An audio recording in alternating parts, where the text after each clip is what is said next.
You wanna get away, you better get in line. Won't go another day of wasting any time. I've got a lot to say, can't hold it in this time. Got no filter, I got no filter. What is going on, everybody? John Anthony, ChairShot Sports. Welcome to the Elimination Chamber reaction show with yours truly, John Anthony, a proud sport coinophile, as always, powered by Zoa Energy.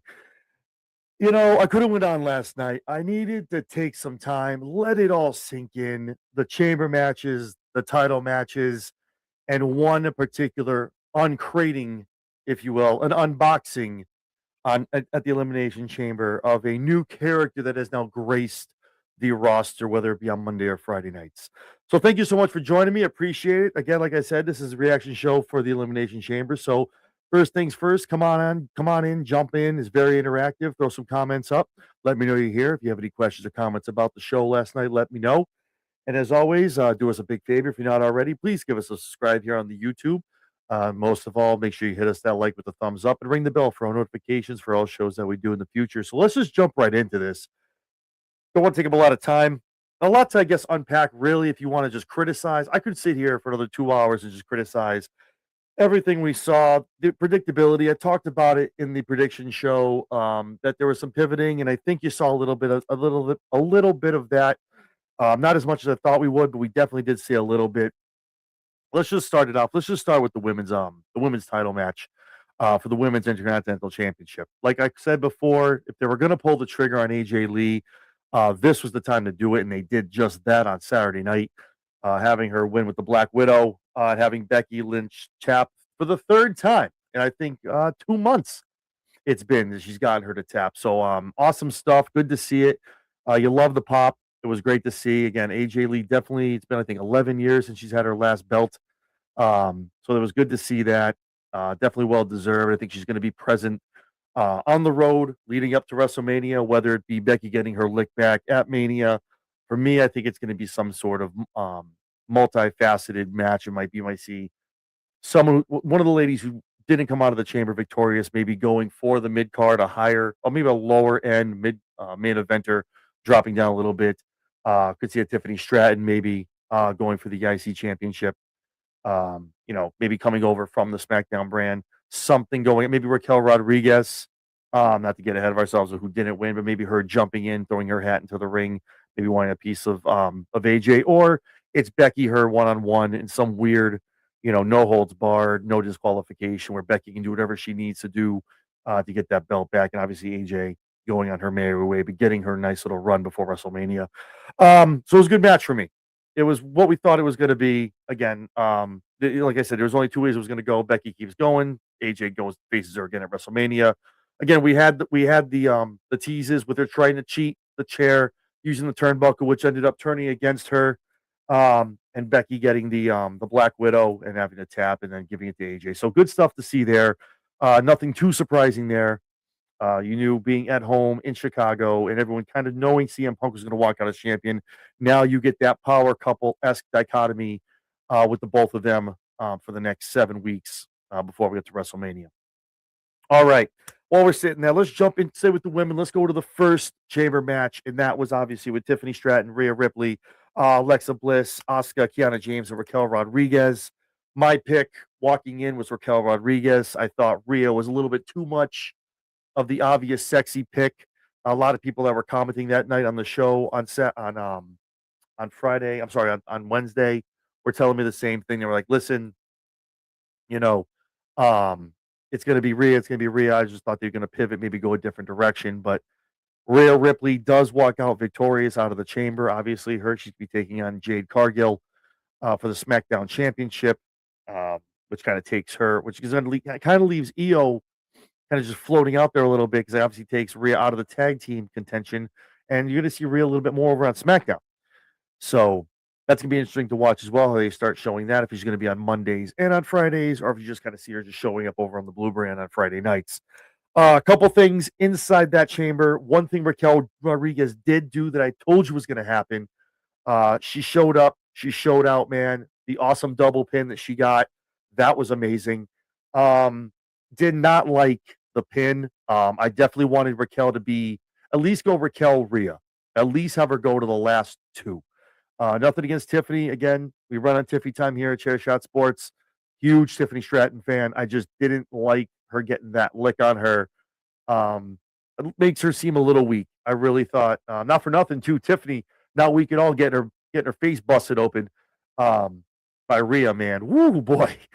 Tiffany definitely leaned a little too forward into that, but when she was taking that front power bomb, damn. Um, I mean, this chamber had everything you really wanted. You had wardrobe malfunctions, the whole nine. But it was really, really good. Alexa and Oscar really didn't do much to really push the needle as far as showing they should be in that um, heavyweight main card for the women's championship. Rhea was Rhea, Tiffany doing Tiffany things, and obviously Raquel showed up, stole the show, did an amazing job. My only thing I think they booked that a little weirdly is not having her and Rhea. Maybe that's to not make Rhea. I'm sorry, Raquel look weak against Rhea. Maybe that's the thing. Maybe down the road we see that with something, maybe with a draft. Raquel and her kind of tied up again down the road. So you want to save that, keep those two getting their hands on each other till down the road. So that's kind of why I respect it. I understand it. But Raquel looked amazing. Big Mommy Cool definitely showed why she is on pace to really, really in 2026 show up to that main roster level of being in contention for the women's championship, whether it's the heavyweight on Raw or you're over the WWE Championship on SmackDown. Speaking of showing up and showing out, man, and I said it in the prediction show, huge fan of Kiana James, the business baddie, been a fan of her since day one in NXT. And she really showed as well that she's here to stay. She's not just a manager role. I get they did up the Julia stuff to get her up to the roster. People get familiar with her. They understand who she is. They get the entrance. But she showed, I mean, she showed a little bit too much. If you if you know what I mean. If you know, you know. She showed a little too much, but she showed up and showed why she deserves to be in that chamber. I know a lot of people thought it was a swerve. They were throwing her in and just throw people off. But no, she went in there and she showed why she should be in contention in the main event level on the women's side for a long, long time to come. And definitely, definitely, once it's a split for Julia, maybe her and Julia go at it. She finally is like, listen, I want some gold too. Those two end up going at it for the United States Championship. Would love to see Kiana walking around with that as well. That would be good to see. So the women's chamber was great. Not for me, left me a little bit, but I understand it. And again, Raquel and Rhea, you don't want that yet, but I think we see that down the road, possibly, maybe next WrestleMania. Um, we get those two going for either the Raw or the SmackDown Women's Championship. So we talked before we get to the men's chamber. I just want to talk about the men's championship match. I was kind of way off on this one. CM Punk, Finn Balor, first of all, for the World Heavyweight Championship. First of all, what a match. What a match, man. Finn Balor, as always, a masterclass when he's in that ring, taking it to CM Punk, just grinding him, bringing him into the deep waters. Punk doing an amazing job of selling the quote unquote old man gimmick, just like kind of, can't keep up, panting, holding himself, all his body hurts. And obviously he is getting older too. So keeping up with someone like Finn Balor, who obviously is a little lighter as far as stature and just first of all, Finn Balor yoked out of his mind for this match on Saturday. My God. Whoa. And the cameras did an amazing job for that body too, man. He looked amazing. Always has, always does. Um, the match was great. There's nothing really more I can get into. I thought there was going to be some nefarious stuff going on. You had that point when Finn kind of looked down the ramp, looked at the entranceway, like I could call for someone, but I'm not going to. Ran it out by himself, did what he said he's going to do, did it on his own. Win or lose, he did do it by himself. Again, I like the handshake at the end, the words being exchanged. Punk is huge on someone like Finn Balor, not just in kayfabe, but also he said that Finn is one of the guys who does not get enough credit, needs to have a belt, and I really hope that stuff that happened on Saturday, the handshake, the stuff, the hug, whatever, all that stuff in the middle of the ring after the match, after Finn ate a pin, really hope they lean into that tomorrow night on Raw, um, and really get him on his own. Get him out of the Judgment Day, man. I don't care if he has to cost someone. I mean, at this point now, it's like the same prediction I had holds true. He's gonna be going to Mania. I still think it's gonna be Dirty Dom and Finn Balor for that IC championship. He's gonna get that IC title back. around his waist. At least get some gold around his waist. Get the IC belt. Get it off of Dom. Um, and Finn have a little bit of run with that. And eventually, I think toward maybe you have Money in the Bank. You have SummerSlam. I don't waiting till 2027, possibly a Royal Rumble win, maybe Elimination Chamber next year. You're really, really good. I mean, Finn's obviously hot right now, coming into the babyface era of coming out of the Judgment Day. If that's how they pull that trigger in the next week or two, not a lot of time. I mean, yeah, 7 weeks, 3, 4, 5, 6, yeah, 7 weeks till Mania. So 6 technically if you start this week, but you got to pull the trigger on that. You have to have even probably this week some stuff being said. Shady's looking at him a little weird. Dom saying some trash. Maybe you get the indecision to maybe help Dom in one of his matches, and Dom's looking at him like, "Where were you, bro?" And finally, kind of just either costs him the belt. It's a non-title match between the two, or it's Dom versus Finn, where Dom kind of throws the belt. It's like, well, at least one of us is a champion in this group, and Dom's the only one holding the gold. So obviously Finn's like, well, I'm like, take that off your shoulders real quick, and we have those two on night one for out of the double dip of Mania over in Vegas. But again, this is a quick PLE to go through. I didn't think I was going to be on the air more than like 45 minutes. Not a lot of comments. So obviously, if you're watching, want to throw your 2 cents in, what you thought of it. Give me an A through D rating. If I can be honest with you, I got to give it a B, not a B minus, not a B plus, a B, just a solid B. Um, and the reason was, I would have given it maybe I might even give it a C, but a C plus, but it bumped it up to a B because of the next thing I want to talk about.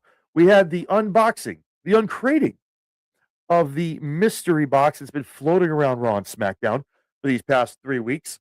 So finally, Raw GM and SmackDown GM Nick Aldis and Adam Pearce are out there with their crowbars, prying it open, knock it down. We peer inside, and what do we have? Coffin. Now, for those that have been paying attention playing the home game, if you knew the people that I mean, the person I spoke about it being, I tweeted out about it, I think 2-3 weeks ago. It caught on fire. Whether you like him or you hate him, this is the person I thought was going to be in here, and I said it was going to be Danhausen. As soon as that dropped and you looked up and the light came on and you saw the coffin, it was you knew who it was. It's Danhausen. It's over. It's a wrap, man. Unless they were playing into something, Jericho's popping out of a coffin. That's not happening. I dig the theme. It gives me a little bit of the AEW vibe themes that he had. I like the dancing Housens. That was great. And of course, Danhausen. People were cheering. Some people were booing. I think some people weren't really doing anything.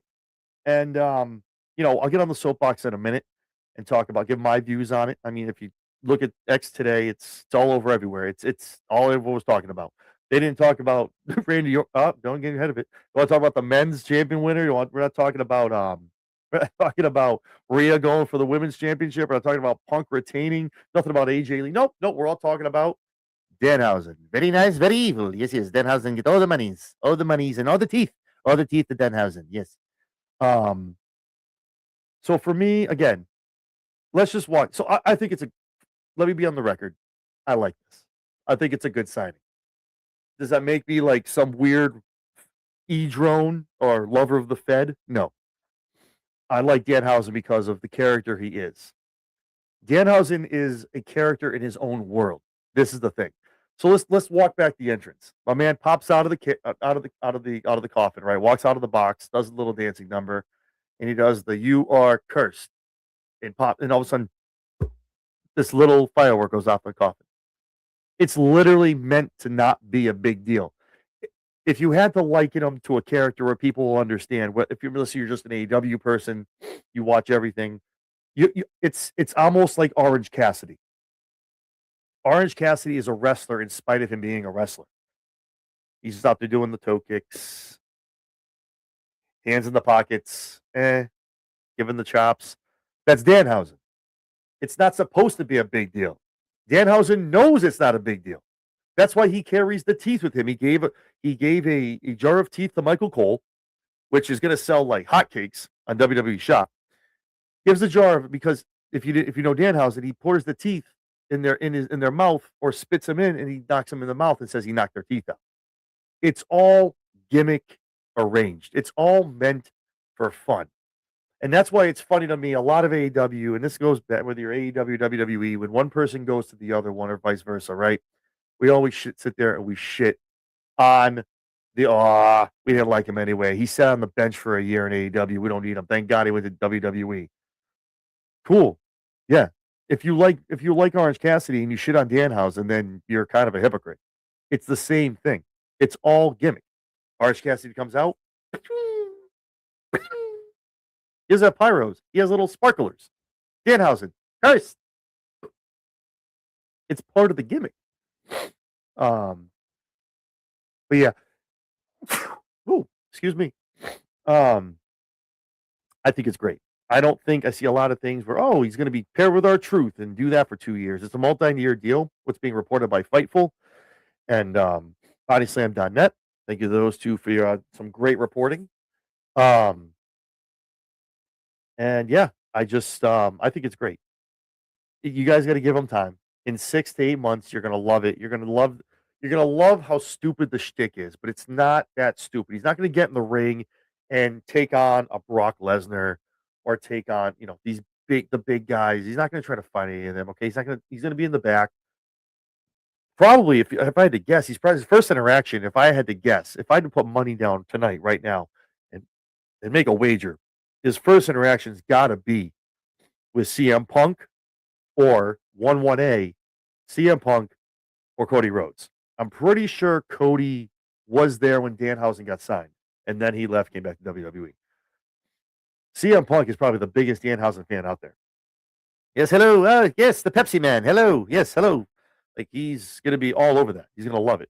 It's gonna be great. I'm here for it. And if you don't like this, then you gotta get the stick out of your ass. What are you here for? Just hard nose storytelling? If you watch WWE is a bunch of things going on at once. But I can have R-Truth opening up a box of Papa John's pizza, talking when they're talking about the crate and chewing pizza and doing a ad right there in in a commercial in the show, and that's everyone thinks that's hilarious because he's eating pizza in front of Nick and Adam, but but Danhausen is a problem. For me, it's crazy. I think people just want something to bitch about. They didn't like the Elimination Chamber in general. So, you got to bitch about Danhausen. I think it's great. Was it Elimination Chamber worthy for the case? Probably not. Could you have done it on a Netflix Raw? Probably. Could you have popped off on a Friday night? Maybe. Elimination Chamber, I get it. People were looking high. The Rock. People were talking about Vince coming out of the crate. So was it a little high, little much to really put all the thought and all the hope onto onto the Elimination Chamber? Okay, yes. I'll give you that. But other than that, man, I think it's gonna be great. Give it time. Let him cook. Let Danhausen cook. Love that Danhausen, man. I like I said, I called him a while back. I've met him. I followed him. I followed him in AEW. Loved him in the Indies. It's a cool character. It really is. If you just understand what it is, just like R-Truth, like you know, I know it's you. Like I saw somebody say, I know that's you, Oscar. Like he's the first thing he's gonna say to him. And everything is housing. Like it's gonna be Raw housing and SmackDown housing and this and that. Everything's a housing. Like other monies. Danhausen needs other money, and then he needs his blimp. He needs to have his blimp. Yes, he's very funny, very evil, very nice. And the one thing I will tell you to look for, go online, go check out the Chris Van Fleet interview with him. It's with Danhausen, no makeup, just him talking, and you really get to know the guy. The guy is just out here to hustle, make money. I believe he had his wedding already. He got engaged, I think, early last year. I think I think they had their wedding already. But the man's just out here trying to make a living, just trying to sell some merch, man, and have a good time doing it. And if you think he takes himself that seriously with that kind of gimmick, you're dead wrong. So definitely check him out, man. He's supposed to be on tomorrow night. I know right now, preliminarily, they put out the rundown for Raw. Danhausen is not listed on there, but one man is the Pepsi Man, Phil Pepsi Man. He's CM Punk. Yes, he's on Raw, so yes, on Netflix, Netflix housing. So I guarantee you, Danhausen gets Danhausen probably floats around for a while. They probably put him on Raw. You see him he probably pops up with Cody on Friday, right? Yeah. Anyway, I can go on and on. I like it. If you don't like it, you don't know who the man is and you're just pissed off because you didn't like what he did in AEW, give it a chance. I think WWE um, is gonna make it worth your while, and I think it'll make sense. Is it always gonna be that funny? No. Is our truth all the stuff our truth does funny? Like the whole thing with Evan's balls in his hand from the Royal Rumble for 6 weeks? Probably not. Wasn't that funny at the end, but at least they're gonna die trying. So that was the unboxing of Danhausen. It's very nice, very evil Danhausen. Now in WWE. So we're gonna see how that goes moving into the road to WrestleMania. Last but certainly not least was the men's elimination chamber. Javon Evans, we had Logan Paul, Cody Rhodes, Trick Williams, LA Knight, yeah, and one Randy Orton. Now, as I said on the prediction show, the sexy pick, everyone was putting their money because it was Drew having the who had the belt. Cody Rhodes was the man everyone was picking to win the chamber. I told you in the prediction show, with Mania being kind of in the dumps right now as far as money wise and ticket sales, I think they needed to make a pivot, and I don't think they're anywhere close to being done. Let me elaborate on that. The match itself was great. There were some spots I think I wish some people could get back. First thing I gotta say is I really feel for LA Knight. One, just not even really getting that deep into the match. Two, the slip on the elbow, man. It was tough. I felt bad for LA Knight, man. I really did. I'm not being sarcastic about any of that. I just think it was shitty, and this guy just can't catch a break. He had to walk into the back, and you guys watch Unreal, and I don't think any of that stuff from Paul is really just hyped up. I think he went in the back, and they're looking at LA Knight, and he's there like, "What happened?" Like that, you had one weak spot. What happened? So I just really hope LA Knight after this Mania they really get him into a slot. Maybe it's Money in the Bank. Maybe one more time we can hope to see if he gets into the Money in the Bank and actually wins it this time in Nolans. So we'll see what happens. Um, Evans had a great showing. Tricky looked great out there. Um, Logan Paul looked good as usual. I mean, I still see a lot of people kind of starting to sour on Paul. I think he's out there doing his job, doing what he does. But we got a lot of stuff that was in this. I think the last 5 to 6 minutes kind of saved the chamber. We had the Mask Man. Well, the first one come out, and then we have the second one that comes out, gets in there. And let me address something too. I see a lot of this going on where now people are pissed that people are getting into the cage, that the cage is supposed to keep people out. Right. And just like when we hear that there's a steel cage match and it's tag teams, like someone's not climbing up, someone's not going in the side door. It's the refs can't do anything. The ref is there literally to call the match. The ref is there to call a submission, call a pinfall, and close the doors. And I see other creators out here getting mad that the refs are supposed to hold them all back. It's a no holds barred. It's no rules. That's the point of the chamber. Same thing in a Hell in a Cell. Same thing when the doors get busted open. The refs aren't there holding people back. It's whatever. The ref is there for one job: open and close a door, pinfall or a submission, or to roll when their feet touch the ground if they go over the top of the cage. That's it. And we're over here getting mad because the door got left open, so the masked man got in. He was able to curb stop Logan Paul. Come to find out, it's Seth Rollins, who looks amazing, by the way. This is the masked man we were waiting for weeks. So thank God they leaned back into it being Seth Rollins. Come to find out, these folks that you see, the other masked men, they're students out of Seth's school, so that was cute. One thing I do want them to do, I really hope they run it back to the fact that we're talking about these masked men. Who's the first guy who was the masked man after Seth went out? Austin Theory. Let's not forget about that. I really hope that doesn't fall by the wayside and we just let that slide, just let that just fly off. Theory was the first guy masked, taking out people and then getting in. So, and they got into the vision. So I think that's got sleeper cell written all over it. So obviously that goes down. Drew gets in. Again, any links will cause Cody Rhodes to not get to Mania to get his belt. Randy Orton capitalizes, hits Cody with the RKO. Randy Orton, as predicted, is your winner. That is such a pivot, but we're not done yet. But wait, there's more. On the post show after the chamber, we get Nick Aldis running out here, pissed off as all hell. Drew McIntyre getting his ass involved yet again in a match that he's not in, comparing him to a little boy who just wants all the attention. And the attention's not on him. He needs to act out and have people look at him. Well, Nick tells him he's got all his attention now and makes a match for this upcoming Friday. Doesn't want Cody anywhere near him. He's going to be right up and close and personal. Because Friday, we have Cody Rhodes versus Drew McIntyre for the WWE Undisputed Championship on SmackDown. Now, for those of you that are, again, playing the home game and can read the tea leaves, and we're looking at Mania, we're trying to sell some more tickets. Things are not looking that great. They've dropped, I think, 25%, and they're going steadily because as we get closer, people are, the third parties, the Stub Hubs and the Seat Geeks are dropping things, dropping some price a little bit. They need to make their money. They're starting to sell some more tickets, which is good. But Cody, everyone's waiting to see what happens with Cody. But the Drew and Randy, it's not tangible enough.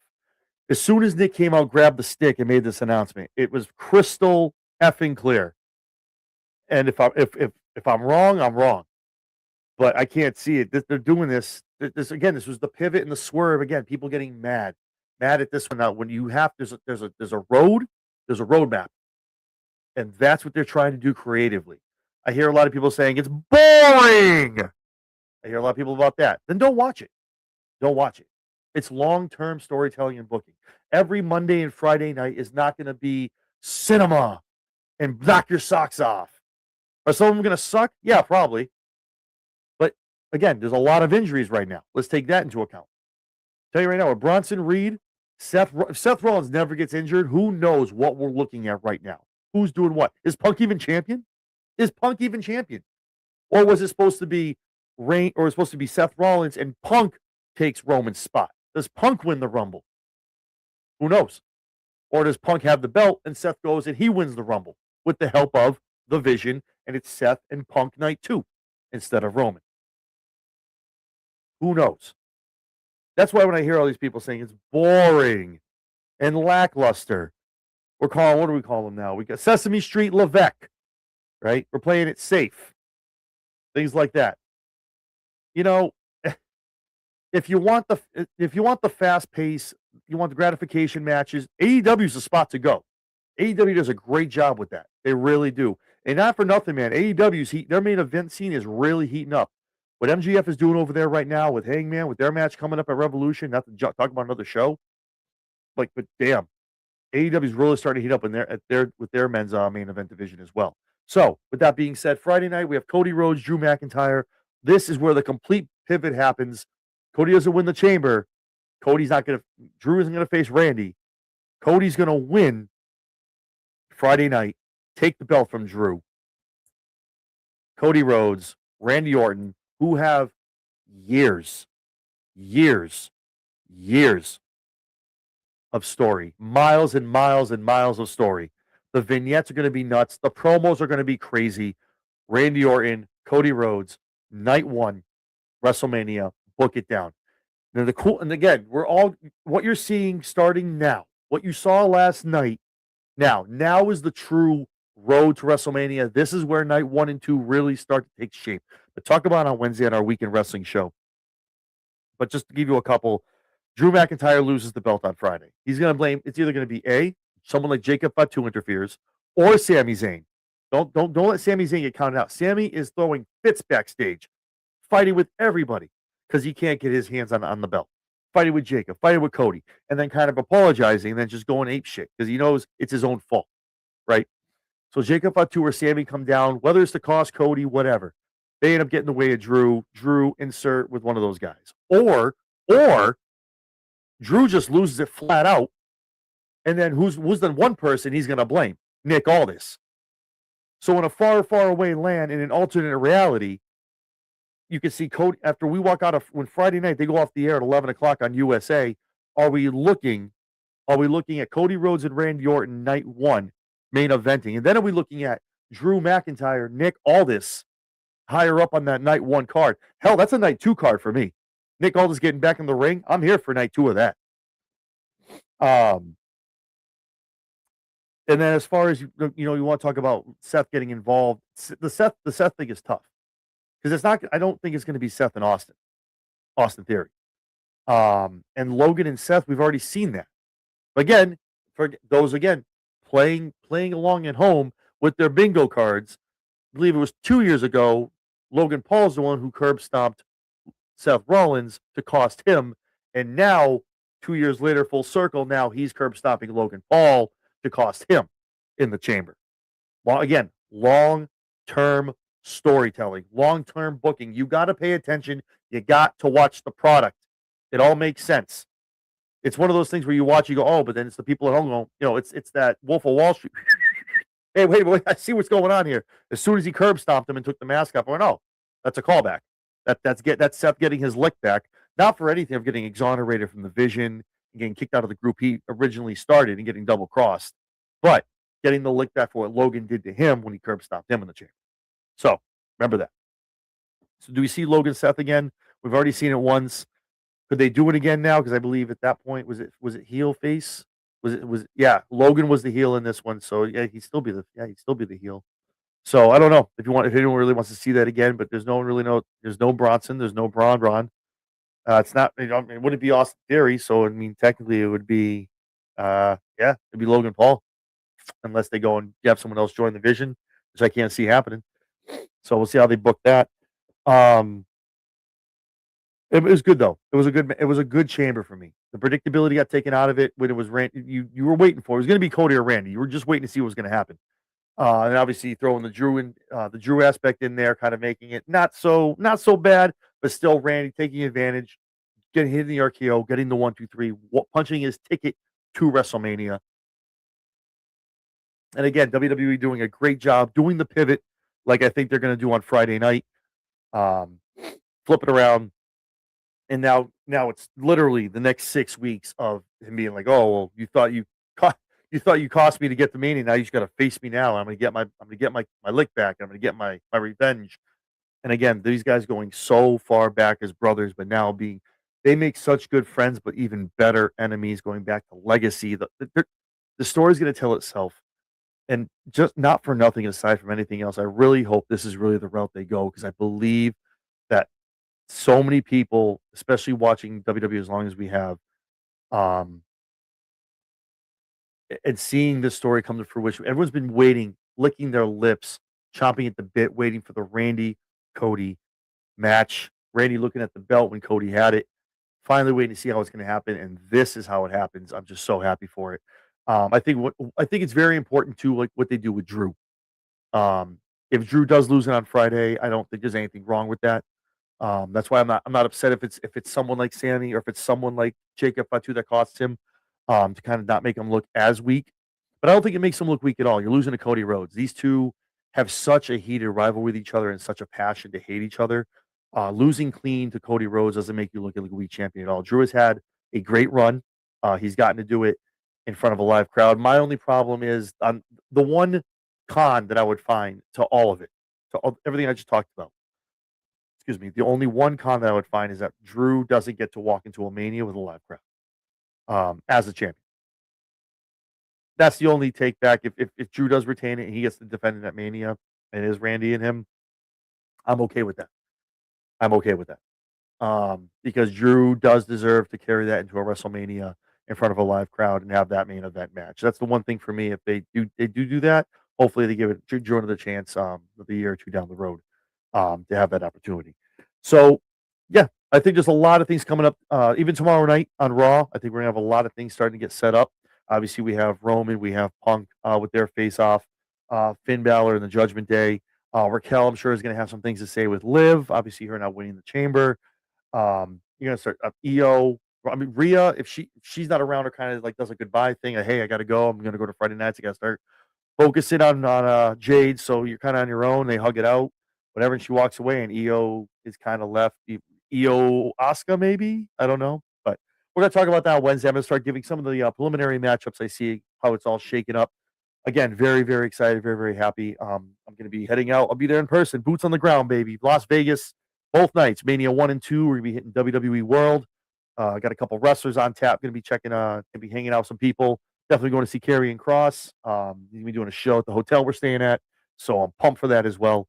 But yeah, we are officially on the road to WrestleMania. The last exit we're off. We're heading straight for Vegas, baby, and it's going to get good. I'm excited for Monday, and I think Friday's going to tell us a lot of stuff, a lot of things to get excited for over the next 6 weeks.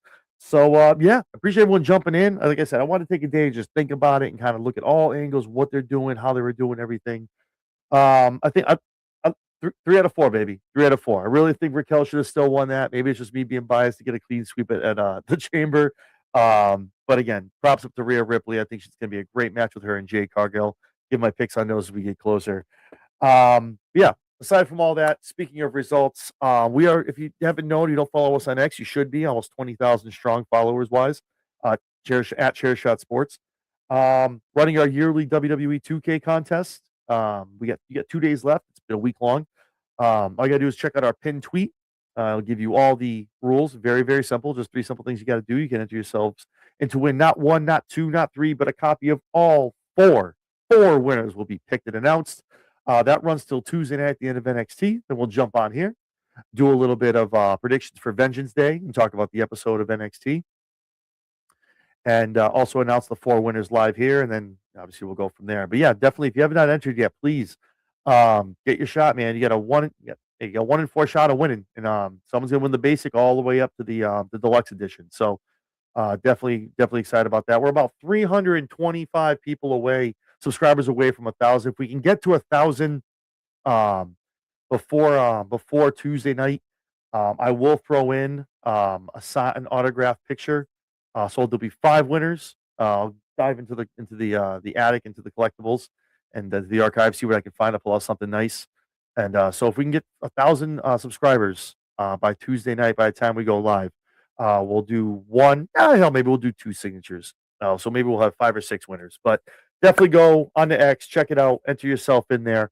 And the other thing you can do while you're doing that, shoot us a subscribe over on X. And if you have not yet, please shoot us a subscribe here on YouTube. If not anything else, if you like what you hear and like what you see, definitely give us that thumbs up. Definitely helps us immensely over on YouTube in the algorithm and stuff like that. So, with that being said, definitely be on the lookout for this upcoming Wednesday. I'm sorry, Tuesday night. We'll be doing an NXT Rewind. We'll be giving out the winners from our 2K giveaway. Also talking about NXT and Vengeance Day coming up this Saturday. And then also Wednesday, we are back, baby, with our week in wrestling review. We'll give some WrestleMania previews, talking about what happened on Monday and Tuesday night and what's leading up to Friday night. So with that being said, catching all that, gotta subscribe, hit me with the likes, and definitely click that bell. You get a notification every time we're going live or schedule anything for you guys. So with that being said, guys, I'm John Anthony. I appreciate you stopping in, talking Elimination Chamber. We'll see you guys